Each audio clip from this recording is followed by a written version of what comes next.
मेरा नाम दीक्षा यादव है। मैं क्लास 9th डी की छात्रा हूँ, जय बजरंग इंटरमीडिएट कॉलेज की। मेरा विषय है टूटते संयुक्त प्राण पर बिखरते रिश्ते।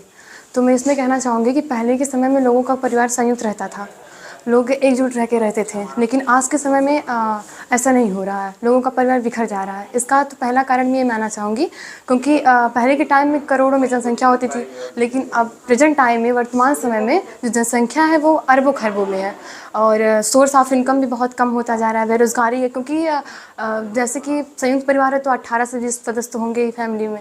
तो कोई व्यक्ति, एक व्यक्ति है जो अच्छी पद पे है, उसका जो इनकम है वो अच्छा है और वो पूरी फैमिली की आय को मतलब देख रहा है, इनकम देख रहा है, सभी लोग के खर्चे को देख रहा है।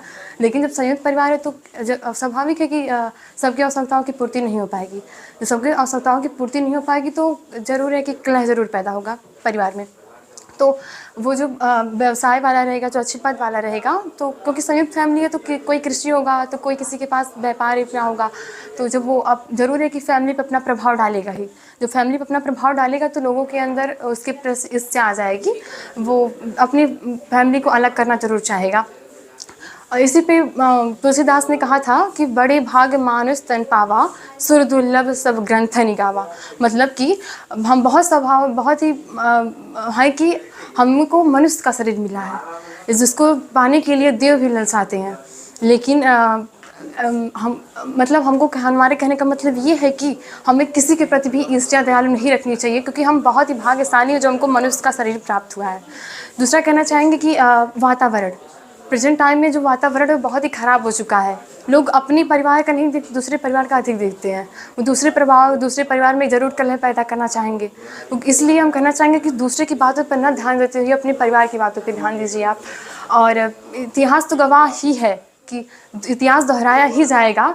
ऐसा एक समय ज़रूर आएगा कि संयुक्त परिवार फिर से होना शुरू हो जाएंगे, क्योंकि हमारे हिंदू धर्म में सबसे बड़ा जो परिवार है वो श्री राम का परिवार माना गया था, जिसमें हम कहना चाहेंगे कि वर में को गुरु पित्रो नाचा मूर्खा सतानपी, एक चंद्र तमोहंती नाचा तारा गणापी। मतलब एक पुत्र हो लेकिन वो विद्वान हो, मूर्ख ना हो। जिस तरह पूरे संसार को एक चंद्रमा प्रभावित करता है, अपनी प्रकाश से प्रभावित करता है, लेकिन असंख्य तारे उसको नहीं कर सकते हैं, प्रकाश नहीं फैला सकते हैं। और इसलिए चंद्रमा अपना पूरा प्रकाश प्रभावित करता है। उसलिए अगर एक पुत्र हो, मूर्ख ना हो, विद्वान हो, तो पूरी फैमिली को जला सकता है। और फैमिली अगर सुचारू रूप से चलेगी तो हमारे विघटन भी नहीं आएंगे और हमारे संबंध सब अच्छे तरीके से बने रहेंगे। बस मैं यही कहना चाहूँगी कि दूसरे की बातों पर ना ध्यान देते हुए अपने परिवार के संकट, अपने परिवार के साथ रहिए आप।